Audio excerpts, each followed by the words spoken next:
Hello दोस्तों, कैसे हैं आप सभी लोग। तो जो अपना ईएलपी सॉल्यूशन वाली जो सीरीज है उसमें नेक्स्ट जो चैप्टर अपना है हेलो एल्केन्स हेलो एरिन्स, उस ईएलपी की डिस्कशन के लिए हम लोग तैयार हैं।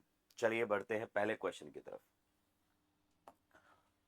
पहला क्वेश्चन हमें कह रहा है which of the following is an example of विस डाई हैलाइड। इसका मतलब होता है vicinal die halide, vicinal die halide.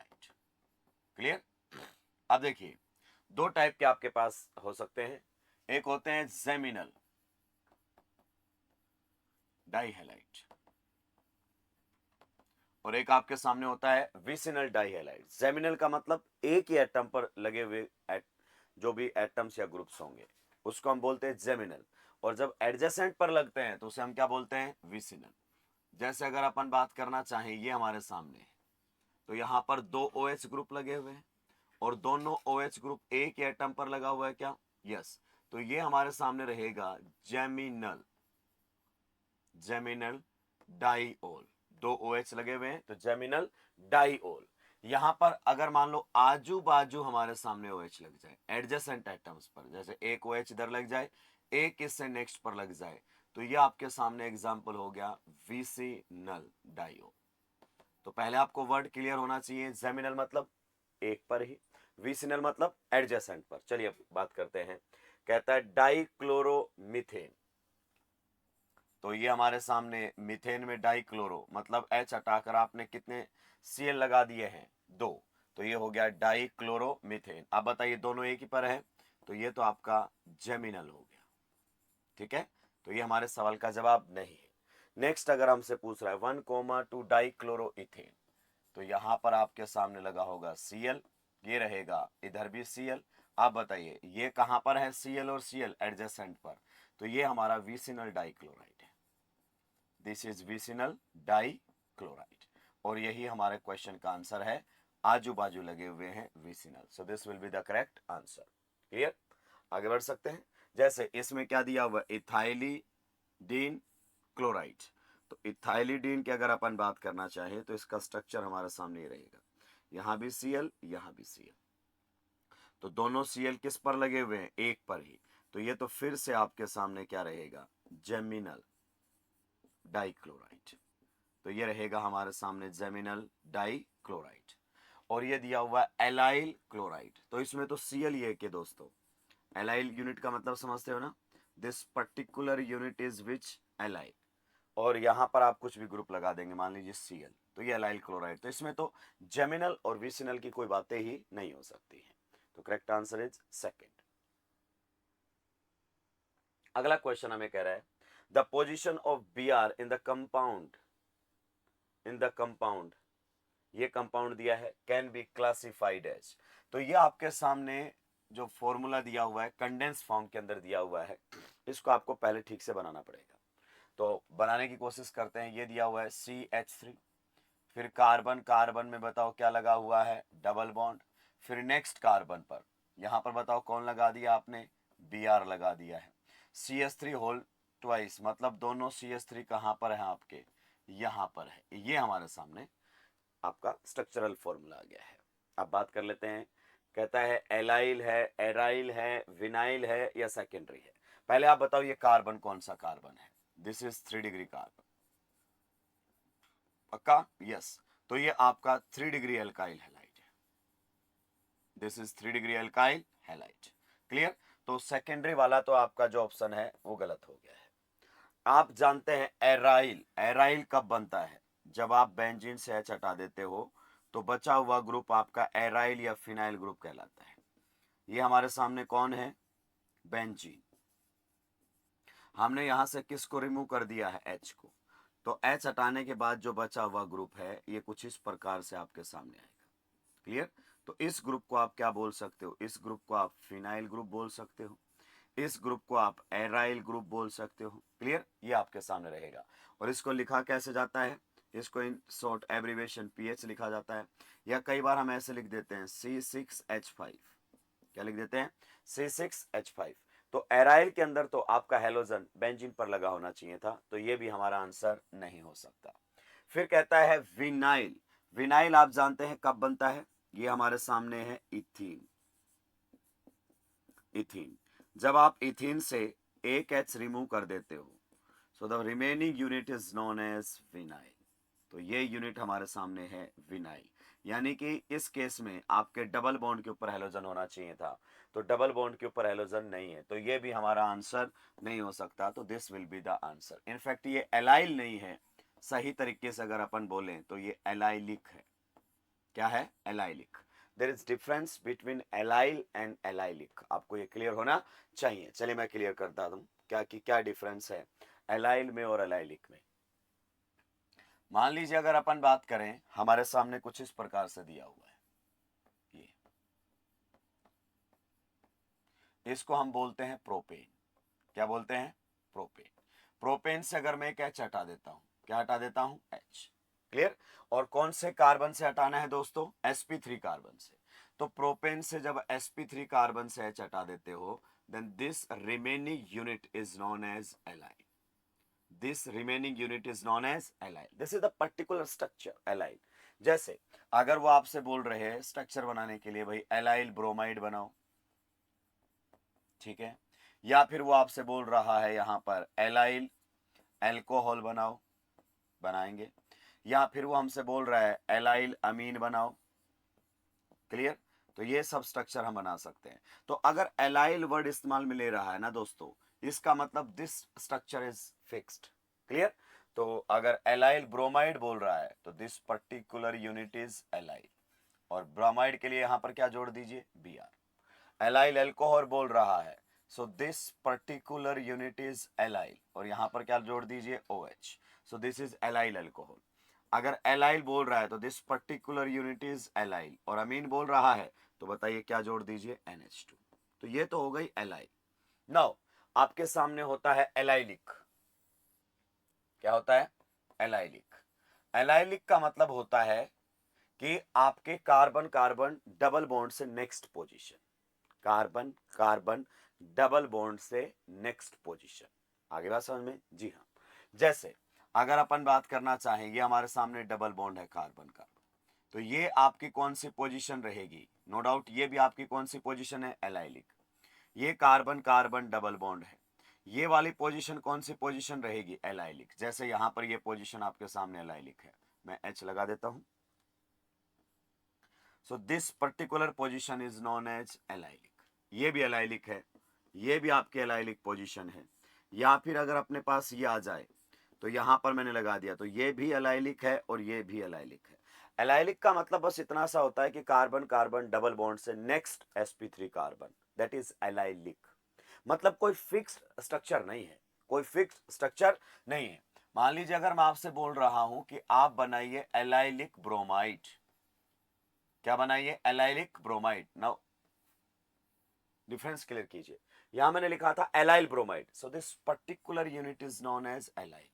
Allylic bromide का मतलब मुझे बस इतना सा मालूम है कि कार्बन कार्बन डबल बॉन्ड से नेक्स्ट sp3 कार्बन पर Br लगा हुआ है, but the structure is not fixed. समझिए क्या कहना चाहता हूं। जैसे अगर अपन बात करना चाहें, मैंने ये बना दिया है, यहां पर Br लगा दिया है, तो बताइए Br आपका कौन सी पोजीशन पर लगा हुआ है? कौन सी पोजीशन पर लगा हुआ है? एलाइलिक पोजीशन पर। सो ये भी आपका एलाइलिक ब्रोमाइड है। नेक्स्ट अगर अपन बात करना चाहें, अगर मैंने यहां लगा दिया है Br, so this is also your allylic bromide. अगर मान लीजिए मैंने ये स्ट्रक्चर बनाकर लगा दिया है यहां पर, so this is again your allylic bromide. Allylic मतलब कोई पोजीशन फिक्स नहीं है कि, सॉरी, कोई स्ट्रक्चर फिक्स नहीं है, बस ये पता है कि कार्बन कार्बन डबल बॉन्ड से नेक्स्ट sp3 कार्बन पर Br लगा होगा। So this is allylic, this is allylic, this is allylic, और भी बहुत सारे एलाइलिक हो सकते हैं, बस कार्बन कार्बन डबल बॉन्ड से नेक्स्ट कार्बन पर होगा। ये आपके सामने क्लियर है। सो एलाइलिक ये सारे के सारे हैं, and allyl is a particular unit. क्या ये पॉइंट आपको क्लियर हुआ? ये बहुत अच्छी बात है। तो सर क्या ये आपका एलाइल ब्रोमाइड भी एक एलाइलिक ब्रोमाइड है? हाँ है एलाइलिक ब्रोमाइड, क्योंकि लगा हुआ तो एलाइल कार्बन पर ही है ना। तो आपके एलाइल ब्रोमाइड एलाइलिक ब्रोमाइड है, इसमें कोई डाउट नहीं है। पर एलाइलिक की कोई फिक्स स्ट्रक्चर नहीं होती है, ये केवल पोजीशन होता है। तो अब आप शायद इस बात में क्लियरेंस ला पाए होंगे कि एलाइल की बजाय आपको एलाइलिक वर्ड ज्यादा सूट करता। चलिए अगले क्वेश्चन की तरफ बढ़ते हैं। अगला क्वेश्चन कह रहा है a primary halide would prefer to undergo, this is the option based होगा ये क्वेश्चन। कहता है SN1 रिएक्शन, कहता है SN2 रिएक्शन, कहता है एलिमिनेशन रिएक्शन और कहता है रेशमाइजेशन। सो टेक्निकली बहुत ऑथेंटिक क्वेश्चन नजर नहीं आता है मुझे। अगर हाँ मैं बात करना चाहूं, प्राइमरी आपका अगर एल्काइल हैलाइड है तो वो SN1 से जाना पसंद नहीं करेगा। ये मैं आपको पहले बता चुका हूं, कई बार रिपीट कर चुका हूं कि अगर आपका लिविंग ग्रुप प्राइमरी कार्बन पर लगा हुआ है तो लिविंग ग्रुप को हटाकर यहां से आप प्राइमरी कार्बोकेटाइन जनरेट ना करें, क्योंकि ये कार्बोकेटाइन होते हैं अनस्टेबल। क्या होते हैं? अनस्टेबल। और अनस्टेबल कार्बोकेटाइन बनाना हम SN1 रिएक्शन में पसंद नहीं करते। 1 डिग्री कार्बोकेटाइन अनस्टेबल बनते हैं। तो मैंने आपको बोला है लिविंग ग्रुप को हटाकर आप प्राइमरी कार्बोकेटाइन जनरेट ना करें जब तक कि वो रेजोनेंस स्टेबलाइज ना हो। हमें डिग्री से दिक्कत नहीं होती है, हमें दिक्कत किससे होती है? हमें दिक्कत कार्बोकेटाइन की अनस्टेबिलिटी से होती है। तो नॉर्मली आपका 1 डिग्री कार्बोकेटाइन अनस्टेबल होता है। लेकिन आप सोचिए अगर आपके सामने ये वाला आ जाए, ये वाला आ जाए और यहां पर मान लीजिए X लगा हुआ है, क्लियर, लिविंग ग्रुप के फॉर्म पर, तो बताइए क्या ये SN1 से जाना पसंद करेगा? बिल्कुल SN1 से जाना पसंद करेगा, क्योंकि यहां पर बना हुआ कार्बोकेटाइन बहुत ही ज्यादा स्टेबल है। क्लियर? तो हमें डिग्री से टेक्निकली दिक्कत नहीं है, हमें दिक्कत है तो अनस्टेबिलिटी से है। अगर प्राइमरी भी आपका रेजोनेंस स्टेबलाइज्ड है कोई इश्यू नहीं है। मान लीजिए अगर अपन बात करना चाहें, हमारे सामने ये आ जाए, बताइए ये भी तो आपका कैसा है? प्राइमरी। लेकिन ये तो हटने के बाद जबरदस्त आपका क्या देगा? SN1, because the formed carbocation is resonance stabilised. तो ये बहुत अच्छा SN1 करते हैं। इससे पता चलता है कि हमें डिग्री से दिक्कत नहीं है। पर जब इन जनरल बात की जाती है तो हम इस टाइप के जो स्पेशल केस हैं वो डिस्कस नहीं करते हैं। तो आपका primary alkyl halide in general SN1 से जाना पसंद नहीं करता है। SN2 से ये बहुत ही बेहतरीन रिएक्शन देते हैं। आप जानते हैं कि प्राइमरी के केस में आपके जो हिंड्रेंस रहेगी वो बहुत कम रहेगी। This is what carbon? Alpha carbon. तो हिंड्रेंस आपकी बहुत कम होती है, तो बेहतरीन SN2 देते हैं। तो करेक्ट आंसर मेरे हिसाब से सेकंड जाना चाहिए यहाँ पर। हालांकि ऑप्शन बेस्ड बहुत अच्छे क्वेश्चन की कैटेगरी में इस क्वेश्चन को नहीं रखा जा सकता है। ठीक है, चलिए आगे बढ़ते हैं। नेक्स्ट क्वेश्चन कहता है which of the following alkyl halide will undergo SN1 reaction most readily. अब आप जानते हैं SN1 रिएक्शन करवा कर देखते हैं हम क्या करवाते हैं? SN1 reaction. क्लियर? तो SN1 रिएक्शन किस प्रकार से होती है? SN1 रिएक्शन में पहले आपका लिविंग ग्रुप हट जाता है और किसकी फॉर्मेशन कर देता है? कार्बोकेटाइन की फॉर्मेशन कर देता है। और अगले स्टेप में आपका कार्बोकेटाइन किसी न्यूक्लियोफाइल के साथ बॉन्ड बना लेता है। पर आप जानते हैं this is the RDS of this chemical reaction, slow step. तो रिएक्शन का रेट आपके किन किन बातों पर डिपेंड कर सकता है? एक तो ये जो CH बॉन्ड की स्ट्रेंथ है इस पर डिपेंड कर सकता है, यानी कि लिविंग ग्रुप एबिलिटी पर डिपेंड कर सकता है। क्लियर? दूसरा आपके बनने वाले कार्बोकेटाइन की स्टेबिलिटी पर डिपेंड कर सकता है। कार्बोकेटाइन आपका इंटरमीडिएट है, जितना ज्यादा स्टेबल बनेगा रिएक्शन का रेट उतना ही फास्ट होगा। तो अगर केटाइन को फिक्स कर दिया है तो लिविंग ग्रुप को बदल के क्वेश्चन पूछेगा, और अगर लिविंग ग्रुप फिक्स कर दिया है तो फिर केटाइन को बदल कर क्वेश्चन पूछेगा। दोनों बदल देगा तो एक्सपेरिमेंटल हो जाएगा, हम नहीं बता पाएंगे। जैसे इसमें अगर अपन बात करना चाहें, लिविंग ग्रुप कौन है बताइए? फ्लोरीन। यहां पर लिविंग ग्रुप कौन है बताइए? ब्रोमीन। यहां पर लिविंग ग्रुप कौन है बताइए? क्लोरीन। और यहां पर लिविंग ग्रुप कौन है बताइए? आयोडीन। तो आप देखो इसमें लिविंग ग्रुप को हटाने पर जो केटाइन बन रहा है आप खुद ही चेक कर लीजिए। अगर मैं SN1 करूंगा तो यही केटाइन बनेगा, इसमें भी अगर मैंने SN1 करवाया तो मेरे पास यही केटाइन बनेगा। समझते जाइए। क्लियर? यहां पर भी अगर अपन बात करना चाहें तो हमारे सामने यही केटाइन बनेगा। तो इन रिएक्शंस में आपका केटाइन जो बन रहा है वो फिक्स कर दिया है। तो स्टेबिलिटी ऑफ कार्बोकेटाइन से तो आप यहां पर बातें नहीं कर सकते। बट आपके रिएक्शन में किसको बदला गया है? लिविंग ग्रुप को। और क्या SN2 रिएक्शन का रेट लिविंग ग्रुप एबिलिटी पर डिपेंड, सॉरी, SN1 रिएक्शन का रेट लिविंग ग्रुप एबिलिटी पर डिपेंड करता है? डेफिनेटली डिपेंड करता है, बिकॉज जो आपका लिविंग ग्रुप है वो RDS के अंदर बाहर निकल रहा है। तो अगर लिविंग ग्रुप RDS में डिपार्ट करता है तो उसकी लिविंग ग्रुप एबिलिटी पर रिएक्शन का रेट डिपेंड करेगा। तो इसमें लिविंग ग्रुप कौन है? फ्लोरीन, उसमें है क्लोरीन, और इसमें है ब्रोमीन, और इसमें है आयोडीन। तो बाहर निकलकर आपके सामने आएगा I- बनकर, यहाँ पर Br- बनकर, यहाँ पर Cl- बनकर, और यहाँ पर F- बनकर। तो क्या आप मुझे लिविंग ग्रुप एबिलिटी पर बता सकते हैं? यस, लिविंग ग्रुप एबिलिटी हम जानते हैं, more will be the stability of anion, better will be the leaving group. तो सबसे बढ़िया लिविंग ग्रुप कौन है? I-। तो सबसे अगर आपसे पूछ रहा है कि मोस्ट रेडिली, मतलब कौन सबसे आसानी से रिएक्शन करेगा. So the correct answer will be fourth. The answer is given on the basis of leaving group ability. चलिए अगले क्वेश्चन की तरफ चलते हैं. इथाइलिडीन क्लोराइड इज एन, कि क्या है, विसिनल है, जेमिनल है, किस प्रकार की बात कर रहा है. चलिए आपको कुछ बेसिक्स में याद दिला देता हूं. जब आप इथेन से एक एच हटाते हैं, नाउ यू हैव चॉइस, कहीं से भी एच हटा सकते हैं, यहां से कोई फर्क नहीं पड़ने वाला. मतलब आपके पास कोई ऑप्शन नहीं है, कहीं से भी आप हटाओगे तो आपका बनने वाला जो एल्काइल ग्रुप रहेगा वो सेम रहेगा, कहीं से भी हटा सकते हो. क्लियर. अगर आप यहां से हटा रहे हो तो यहां से हटाने की जरूरत नहीं है. तो अगर मैंने यहां से एच हटा दिया और एल्काइल ग्रुप बनाने की फॉर्मेशन की, तो ये आपके सामने इथेन था. क्लियर. और इथेन से जब आप एच हटा देते हैं दोस्तों, तो किसकी फॉर्मेशन हो जाती है, इथाइल की.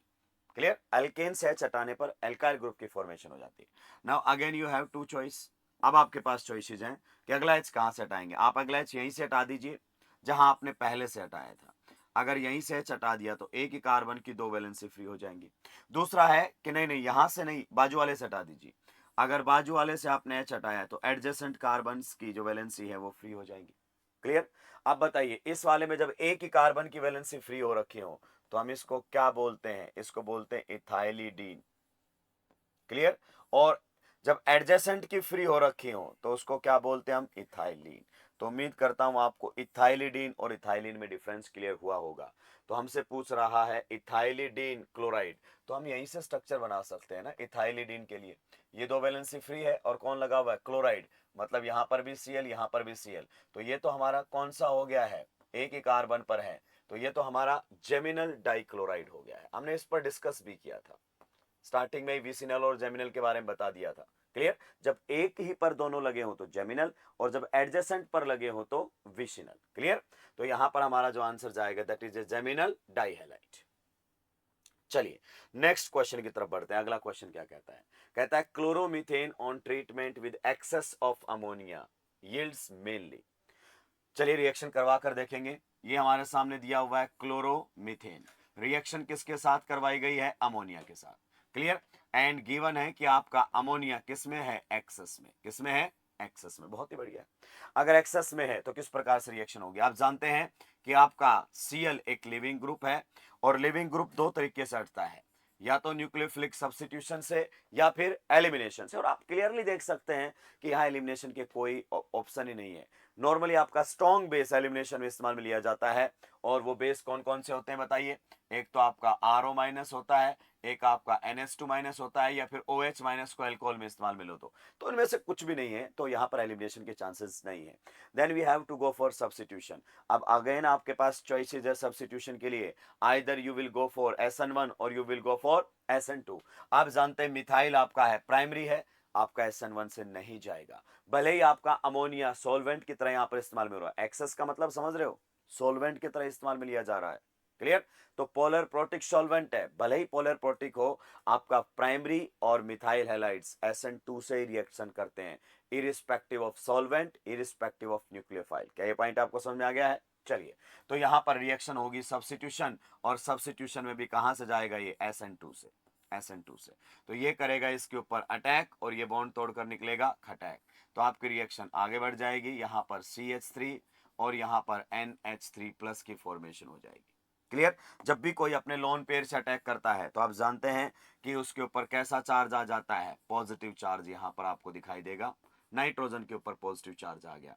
अगले स्टेप में अमोनिया का दूसरा मॉलिक्यूल आ जाएगा. अमोनिया आपने एक्सेस में लिया हुआ है तो इसका H प्लस चुरा ले जाएगा और आपके सामने प्रोडक्ट बनता हुआ नजर आएगा CH3NH2, that is a 1 degree amine. Amine की फॉर्मेशन हो जाएगी. क्लियर. अब आप में से बहुत सारे लोग कंफ्यूज हो सकते हैं कि सर रिएक्शन इससे आगे क्यों नहीं चली. आप समझिए ये एक्सेस में दिया हुआ है. किस में दिया हुआ है, एक्सेस में. तो आपके अल्काइल हैलाइड को बने हुए प्रोडक्ट के साथ रिएक्शन करने की जरूरत नहीं है. पहले ये खत्म होगा, ये फिर भी बचा रहेगा.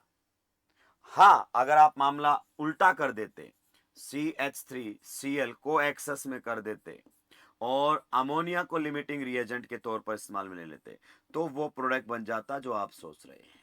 तो ये वाला प्रोडक्ट बन जाता जो आप सोच रहे हैं. तब आपके सामने फॉर्मेशन हो जाती क्वाटनरी अमोनियम सॉल्ट की, अगर ये एक्सेस में होता तो. लेकिन यहां पर न्यूक्लियोफाइल एक्सेस में है, तो आप बताइए इसको रिएक्शन करने की जरूरत नहीं है, आपका यही रिएक्शन करता रहेगा और एक ही बार एल्काइल ग्रुप अटैच होगा, मोनो एल्काइलेशन होगी। तो आप प्रोडक्ट देख सकते हैं इसके अंदर क्या बनने वाला हमारे सामने, methane amine. Third is the correct answer. So form product will be methane amine. ये अच्छा क्वेश्चन हो सकता है।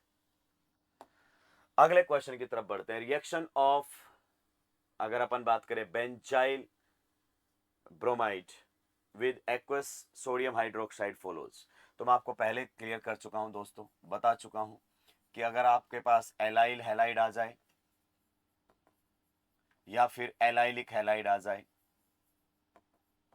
एलाइल हैलाइड या एलाइलिक हैलाइड आपके सामने आ जाए, या फिर अगर अपन बात करना चाहें बेंजाइल हैलाइड आ जाए या फिर बेंजाइलिक हैलाइड आपके सामने आ जाए, ठीक है, बेंजाइलिक हैलाइड अगर आपके सामने आ जाते हैं तो ये आपका एक्वस NaOH हो या फिर एक्वस KOH हो, एक्वस KOH हो, तो ये कहां से रिएक्शन करते हैं, they would like to undergo SN1 reaction, तो ये SN1 से रिएक्शन करना पसंद करते हैं।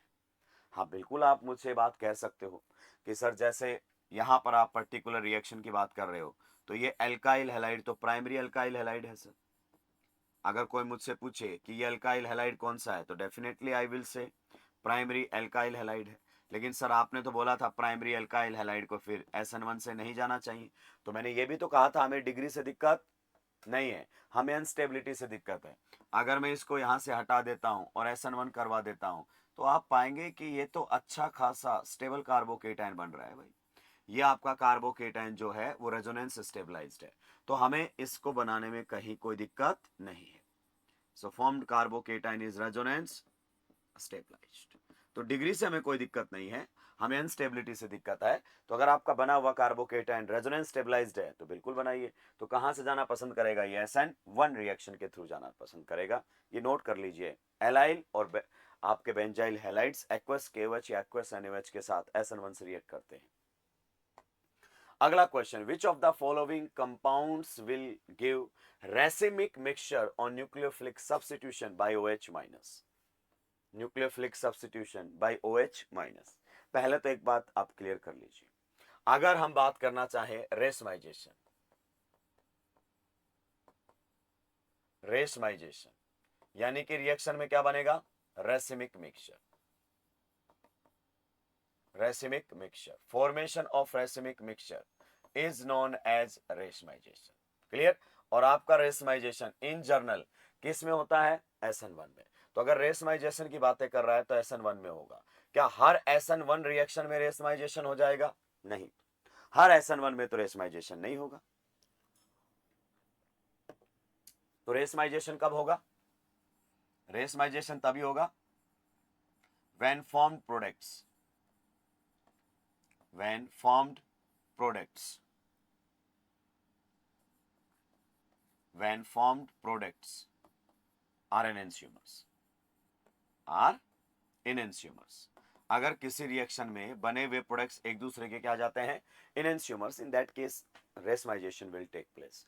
और रेशमाइजेशन SN1 से होता है क्योंकि SN2 में तो सिंगल स्टीरियो आइसोमर आपको मिलने वाला है। चलिए हम बात कर लेते हैं। जैसे पहले वाले में अगर अपन बात करना चाहें तो ये आपके सामने है 2 डिग्री एल्काइल हैलाइड। कौन सा है, 2 डिग्री एल्काइल हैलाइड हमारे सामने है। आप सोचेंगे कि 2 डिग्री एल्काइल हैलाइड तो सर स्ट्रॉन्ग न्यूक्लियोफाइल के साथ SN2 से जाना चाहिए, डेफिनेटली SN2 से जाना चाहिए। अभी हम बात करेंगे वापस आकर। इधर अगर अपन बात करना चाहें, ये कौन सा एल्काइल हैलाइड आप बताइए, 3 डिग्री एल्काइल हैलाइड है। 3 डिग्री एल्काइल हैलाइड आप बताइए कहां से रिएक्शन करेंगे, अगर सब्स्टिट्यूशन की बात की तो डेफिनेटली इनके तो रास्ते बाकी बंद हैं, तो SN1 से रिएक्शन करेंगे। किससे रिएक्शन करेंगे, SN1 से। अब जैसे बच्चा SN1 सोचता है तुरंत बोल देता है रेशमाइजेशन। अरे SN1 का मतलब रेशमाइजेशन नहीं होता है। यस, SN1 में रेशमाइजेशन हो सकता है, हर SN1 में रेशमाइजेशन हो जरूरी नहीं है। जैसे इस वाले को अगर अपन डिस्कस कर ले भाई लोगों, अलग लेवल पर हम निकल जाते हैं। SN1 सोचते ही रेशमाइजेशन सोच लेते हैं, क्योंकि सर लोग हमें बता देते हैं कि SN1 में क्या बनता है, रेसिमिक मिक्सचर। तो हर SN1 में रेसिमिक मिक्सचर नहीं बनता है। मैं लिविंग ग्रुप देख रहा था, तो यहां पर आपके सामने है Br। क्लियर। मान लीजिए आप रिएक्शन करवाना चाहते हैं सब्स्टिट्यूशन, तो 3 डिग्री है, इसमें कोई और ऑप्शन ही नहीं है, SN1 से ही जाना पड़ेगा। तो लिविंग ग्रुप हटा दीजिए, कार्बोकेटाइन बना दीजिए, तो यहां पर आपके सामने फॉर्मेशन हो जाएगी कार्बोकेटाइन की। अब अगर अपन बात करना चाहें, आगे बढ़े, तो हमारा न्यूक्लियोफाइल है OH-, ये करेगा अटैक और बॉन्ड बनेगा खटैक, क्योंकि कार्बोकेटाइन का दूसरा काम होता है बॉन्ड फॉर्मेशन विद न्यूक्लियोफाइल, और बना हुआ आपका केटाइन रीअरेंज नहीं करना चाहता, तो यहां पर OH आ गया है। क्लियर? अब देखो आपका बना हुआ मॉलिक्यूल एकाइरल है, बना हुआ मॉलिक्यूल क्या है? एकाइरल, क्योंकि आपके मॉलिक्यूल में कायरलिटी सेंटर कितने हैं? 0, तो आपका एनेंशियोमर्स यहां बन ही नहीं सकते, बन ही नहीं सकते यहां पर एनेंशियोमर्स। क्लियर? एकाइरल मॉलिक्यूल है, तो यहां पर रेसमाइजेशन का कोई मतलब ही नहीं होता, क्योंकि आपके एनेंशियोमर्स तो कैसे होते हैं? कायरल होते हैं, तो यहां रेसमाइजेशन नहीं हो सकता। You got the point? चलिए आगे बढ़ते हैं हम। अगला ऑप्शन हमारे सामने कुछ इस प्रकार से दिया हुआ है। अब बच्चा यहां सोचता है, यहां पर सोचता है कि सर इसमें तो कायरलिटी सेंटर है, इसमें तो कायरलिटी सेंटर है, और फिर इस हिसाब से प्रोडक्ट में भी कायरलिटी सेंटर आना चाहिए, डेफिनेटली आना चाहिए। आप मुझे बताओ एल्काइल हैलाइड कौन सा है? सर ये तो एक प्राइमरी एल्काइल हैलाइड है। कैसा है? प्राइमरी एल्काइल हैलाइड हमारे सामने है। ठीक है, प्राइमरी एल्काइल हैलाइड, बताइए कहां से रिएक्शन करना पसंद करेगा? सर डेफिनेटली आपका SN2 से रिएक्शन करना पसंद करेगा। चलिए मैं इसको भी डिस्कस कर ही देता हूं। ये हमारे सामने है, एक बार लिविंग ग्रुप देख लूं, Br है ना इसमें भी। चलिए तो इसको भी मैं डिस्कस कर ही देता हूं।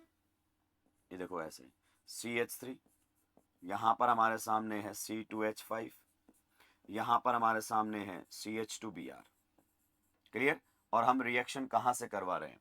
OH- के साथ, तो डेफिनेटली आपका SN2 से रिएक्शन प्रोसीड करेगी, ये करेगा अटैक और बॉन्ड यहां पर टूटेगा खटैक, तो आपके सामने ये प्रोडक्ट बन जाएगा,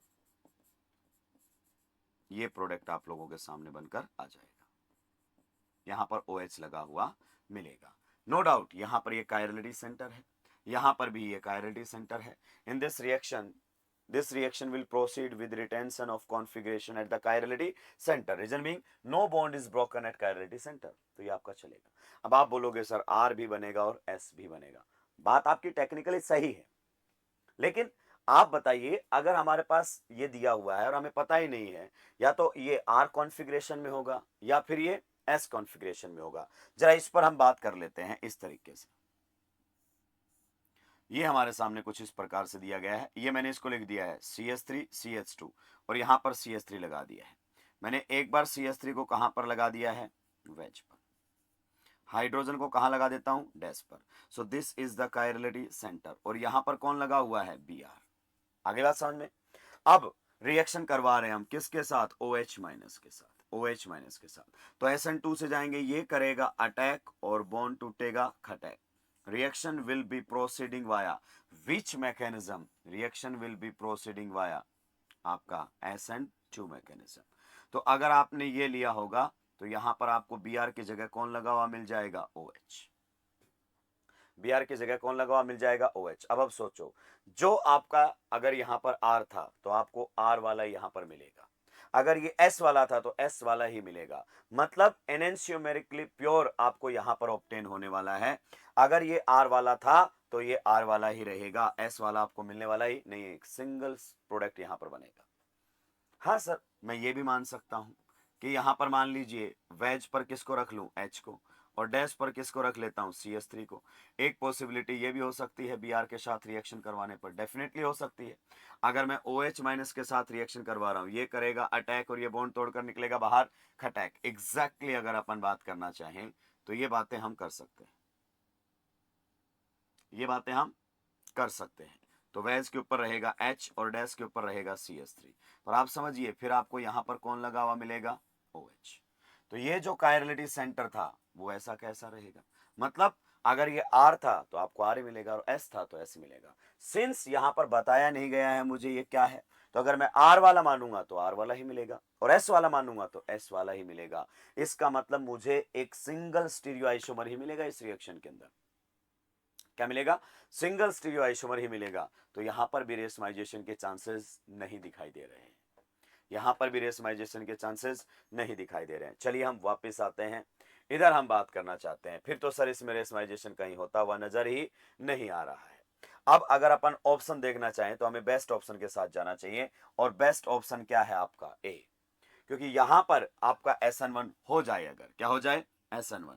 आप देखिए क्या ये कायरलिटी सेंटर है, यस। अगर SN1 हुआ तो आपका यहां से लिविंग ग्रुप हटेगा और किसकी फॉर्मेशन करेगा, कार्बोकेटाइन की। तो यहां पर आपके सामने कार्बोकेटाइन की फॉर्मेशन हो गई है, क्लियर। और अगले ही स्टेप में कौन अटैक कर देगा, आपका nucleophile, that is OH minus, ये करेगा अटैक और बॉन्ड बनेगा खटैक। अब आप जानते हैं जब कभी भी आपका sp2 कार्बन कायरलिटी सेंटर में कन्वर्ट होता है तो डेफिनेटली यहां पर R भी बनकर आया होगा और S भी बनकर आया होगा, यानी कि बने हुए प्रोडक्ट आपके एनंसियमर हो सकते हैं। अगर ये कहां से जाना शुरू कर दे, कहां से जाना शुरू कर दे, ये SN1 से जाना शुरू कर दे, और इसके SN1 जाने के चांसेस हैं, कारण क्योंकि आपका 2 डिग्री SN1 और SN2 दोनों कर सकता है, SN1 और SN2 दोनों कर सकता है। तो इसी में ही हमारे पास ऑप्शन है जहां पर रेशमाइजेशन हो सकता है, बाकी किसी भी हमारे पास रेशमाइजेशन के चांसेस नहीं है। क्या ये पॉइंट आपको क्लियर हो गया है? बढ़िया क्वेश्चन था स्टीरियोकेमिस्ट्री का। अगले क्वेश्चन की तरफ हम बढ़ते हैं, क्या कहना चाहता है। नेक्स्ट क्वेश्चन कहता है consider the following reaction and answer the following questions. 9 से 11 तक आंसर देना है, ओके। तो ये आपकी रिएक्शन है, ये बनाई गई है जो ट्रांजिशन स्टेट है, ये हमारे सामने क्या है, ट्रांजिशन स्टेट। तो ये रिएक्शन तो जाहिर सी बात है कहां से प्रोसीड कर रही है, SN2 से प्रोसीड कर रही है। सर ये बॉक्स क्या बताना चाह रहा है, ये बॉक्स क्या बताना चाह रहा है, कोई बताएगा मुझे ये बॉक्स क्या बताना चाह रहा है। ये तो ट्रांजिशन स्टेट का साइन होता है, ये तो ट्रांजिशन स्टेट का साइन होता है, और बेटर समझाएं तो डबल डैगर का साइन लगा दो, गॉट द पॉइंट। तो ये जो बॉक्स है आपके सामने, ये क्या एक्सप्लेन आपको करने की कोशिश कर रहा है, ये जो बॉक्स है ये क्या एक्सप्लेन करने की कोशिश कर रहा है, ये कह रहा है कि आपका ये एटम, आपका ये एटम और आपका ये एटम ट्रांजिशन स्टेट में सेम प्लेन के अंदर लाई करते हैं, SN2 की ट्रांजिशन स्टेट, और ये कार्बन आपका कैसा हो जाता है, sp2। तो इस कार्बन से अटैच्ड जो तीनों हाइड्रोजन्स हैं they will lie in the same plane. चलिए अब हम क्वेश्चंस की तरफ बढ़ लेते हैं, और क्वेश्चन हमें क्या कह रहा है जरा समझ लेते हैं। मुझे अगली स्लाइड पर जाना पड़ेगा तो मैं क्वेश्चन को यहीं से रीड आउट कर लेता हूं, मेरे पास ये है। चलिए पहला क्वेश्चन क्या कहता है, 9 वाला, which of the following statements are correct about the given reaction. कहता है A and E both are nucleophiles. तो A हमारे पास कौन है, A मतलब OH minus, yes no doubt ये न्यूक्लियोफाइल है। A and E, E हमारे सामने कौन है, दिस इज Br माइनस, हो सकता है आपको विजिबल ना हो, तो ये भी न्यूक्लियोफाइल है। तो ये बात तो बिल्कुल सही है, ठीक है। हमसे पूछ भी क्या रहा है, which of the following statements correct. तो आपकी जो स्टेटमेंट फर्स्ट है वो तो हो गई है करेक्ट। आगे बढ़ते हैं, कहता है C, in C carbon atom is sp3 hybridised. C कहां पर है, ये no, in transition state of SN2 reaction carbon is sp2 hybridised, गलत है। कहता है इन थर्ड ऑप्शन क्या कहता है, in C carbon is sp2 hybridised, yes ये सही है। तो आपकी स्टेटमेंट थर्ड भी सही हो गई है। कहता है ANE, ए हमारे सामने ये है और ई हमारे सामने वो है। कहता है आर इलेक्ट्रोफाइल्स, नो, एनायंस आपके इलेक्ट्रोफाइल नहीं न्यूक्लियोफाइल हुआ करते हैं। तो ये दोनों स्टेटमेंट सही है अगर हम बात करना चाहें क्वेश्चन नंबर 9 की, क्लियर। अब आते हैं क्वेश्चन नंबर 10 पर। कहता है which of the following statements are correct about the reaction, ठीक है। कहता था given reaction follows SN2 mechanism, yes you can check it out without any intermediate, attack खटैक एक ही स्टेप के अंदर हो रहा है। ये देखो ये जो एरो बता रहा है ये बता रहा है कि रिएक्शन में इंटरमीडिएट नहीं ट्रांजिशन स्टेट है, ठीक है। तो डेफिनेटली आपकी रिएक्शन जा रही है वो SN10 वाले में बात कर लेते हैं, SN2 है।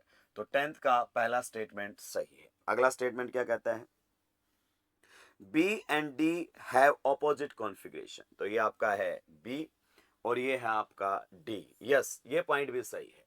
अगर SN2 से जाएगा तो B और D की कॉन्फ़िगरेशन क्या रहेगी, ऑपोजिट।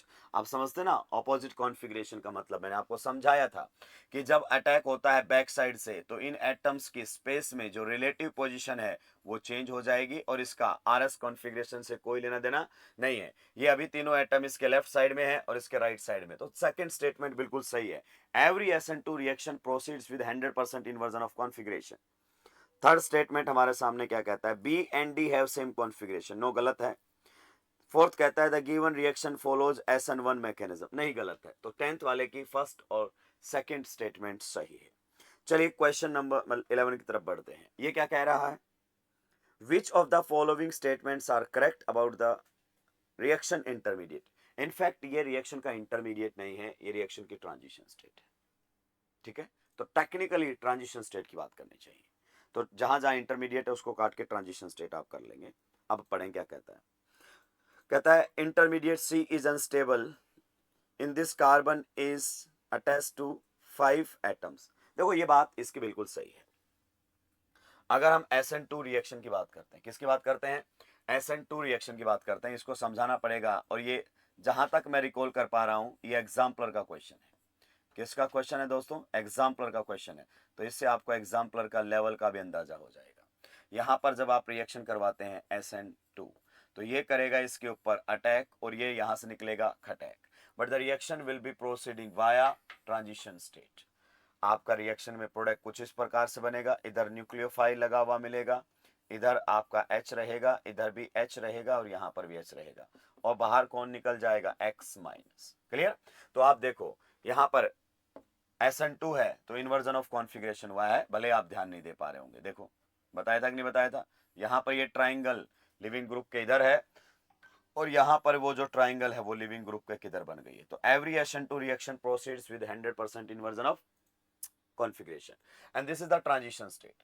तो हम ट्रांजिशन स्टेट की बात कर लेते हैं। यहां पर हमारे सामने H लगा होगा, यहां पर भी हमारे सामने H लगा होगा, यहां पर भी हमारे सामने H लगा होगा। हमारा लिविंग ग्रुप निकल रहा होगा पार्शियल नेगेटिव, हमारा न्यूक्लियोफाइल बॉन्ड बना रहा होगा, तो यहां पर भी कैसा रहेगा, partial negative. And this is the transition state, this is the transition state. और ट्रांजिशन स्टेट के अंदर ये वाले जो एटम्स आपके हैं ना, ये वाले एटम्स, ये जो एनसीईआरटी ने मैं एग्जैक्टली बना नहीं पाऊंगा, इतनी अच्छी मेरी ड्राइंग नहीं है, लेकिन मैं आपको बता दूं ये जो है वो सेम प्लेन में लाई करेंगे। आपका H, ये वाला H और ये वाला H और ये carbon, they are lying in the same plane and the carbon is with hybridization क्या रखता है, sp2। क्लियर। तो ये आपके सामने कह रहा है। तो हम बात कर रहे थे कि ये कह रहा है कि अनस्टेबल है आपका ट्रांजिशन स्टेट क्योंकि ये 5 एटम से बॉन्डेड है। Yes, so there is steric crowding. जब आपके एक टेट्रावेलेंट एटम के ऊपर नंबर ऑफ एटम्स बढ़ने लगेंगे तो आप जानते हैं स्टेरिक क्राउडिंग बढ़ने लगेगी, और स्टेरिक क्राउडिंग के बढ़ने से आपका एनर्जी लेवल बढ़ेगा और अनस्टेबिलिटी भी बढ़ेगी। ठीक है, इसीलिए ये आपका अल्फा कार्बन है कि नहीं है, इस अल्फा कार्बन पर जितने बल के ग्रुप आप लगाते जाओगे टीएस में उतना ही स्टेरिक क्राउडिंग बढ़ता जाएगा, और टीएस में जितना ज्यादा स्टेरिक क्राउडिंग होगा टीएस की स्टेबिलिटी उतनी क्या हो जाएगी, कम, और टीएस जितना कम स्टेबल होगा एक्टिवेशन एनर्जी उतना ज्यादा और रिएक्शन आपका स्लो होता है। इसीलिए जब आप अल्फा पर एल्काइल ग्रुप्स बढ़ाना शुरू कर देते हैं तो SN2 स्लो होना शुरू हो जाता है। तो ये बात तो बिल्कुल सही है। तो क्वेश्चन नंबर हमारा कौन सा चल रहा है, 11। तो 11 का पहला पॉइंट बिल्कुल सही है। दूसरा पॉइंट कहता है इंटरमीडिएट हटा दो बस तुम तो। कहता है C is unstable because carbon atom is sp2 hybridize. Carbon atom sp2 है लेकिन उसका उसकी अनस्टेबिलिटी से कोई लेना देना नहीं है। इसका मतलब तो हर कार्बन sp2 जो होगा वो अनस्टेबल हो जाएगा। आप बताइए, इसमें भी इस कार्बन की हाइब्रिडाइजेशन क्या है, sp2, तो क्या ये अनस्टेबल हो जाएगा? नो नो, ये कोई सही एक्सप्लेनेशन नहीं है, मतलब सही स्टेटमेंट नहीं, दूसरी स्टेटमेंट को गलत करार देंगे हम। फिर कहता है C is unstable because carbon atom is, same he repeat कर दिया है, C is unstable because carbon atom is sp2 hybridized। दोनों में sp2 लिखा है, शायद sp3 लिख रहा होगा, पर उसका भी उससे कोई लेना देना नहीं है। नेक्स्ट अगर अपन बात करना चाहें, कहता है C is less stable than B। कहता है ये आपका कौन सा था, C, इसको C बोल रहा है और इसको B बोल रहा है, तो बताइए, कहता है C आपका B से कम स्टेबल है। जाहिर सी बात है, एक आपके टेट्रावेलेंट कार्बन के ऊपर ग्रुप्स की संख्या बढ़ाओगे, इंड्रेंस बढ़ेगा, इंड्रेंस बढ़ेगा तो आप जानते हैं उसकी स्टेबिलिटी क्या हो जाएगी, कम हो जाएगी। और आप एनर्जी में भी देख सकते हैं, रिएक्टेंट एनर्जी लेवल है, ये ट्रांजिशन स्टेट का एनर्जी लेवल है, आपकी टीएस का एनर्जी लेवल आपके रिएक्टेंट से क्या है, ज्यादा। अगर एनर्जी ज्यादा है तो स्टेबिलिटी कम होगी, तो आप फोर्थ स्टेटमेंट को भी सही करार देंगे। ये स्टेटमेंट सही है कि आपका सी लेस स्टेबल है than the reactant B. Clear. चलिए आगे बढ़ेंगे क्वेश्चन नंबर 12 की तरफ। क्वेश्चन नंबर 12 हमें क्या कह रहा है, क्वेश्चन नंबर 12 हम कह रहा है which of the following compound is classified as aryl halides. आपको याद है ना एराइल हैलाइड्स किस प्रकार से हम बात करते हैं, एराइल हैलाइड्स में आपका हेलोजन किस पर जुड़ा होना चाहिए? बेंजीन पर। तो ये आपके सामने एक एराइल हैलाइड रहेगा।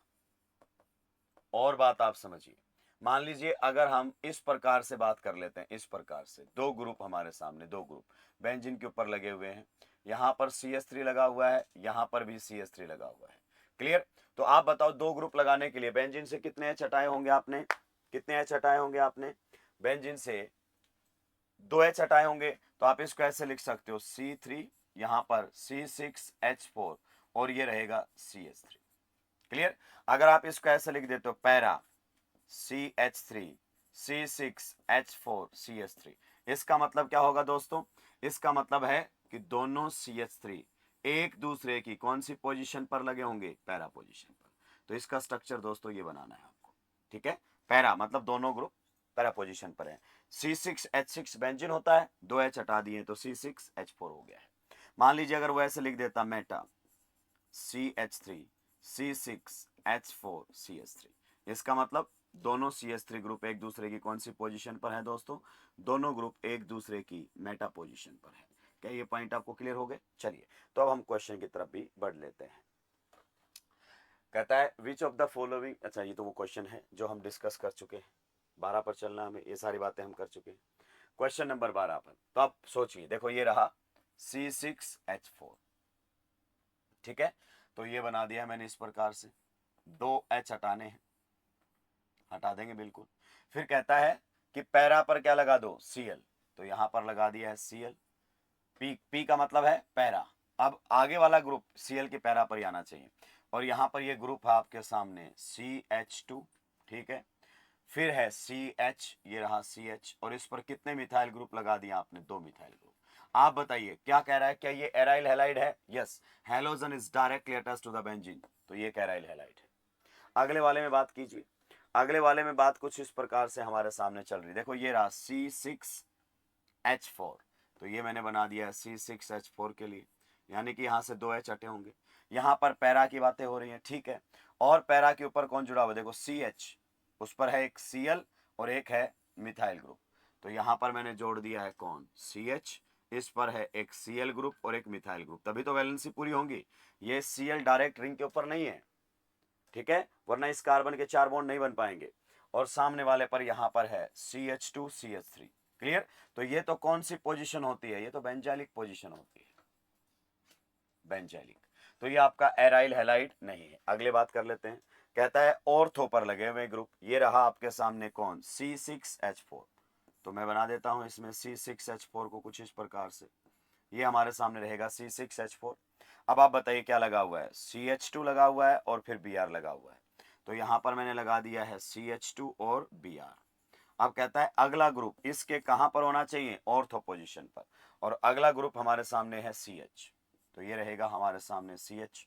फिर इस पर क्या कहता है, क्या लगा हुआ हमारे सामने? CH3, तो ये लगा दिया मैंने CH3।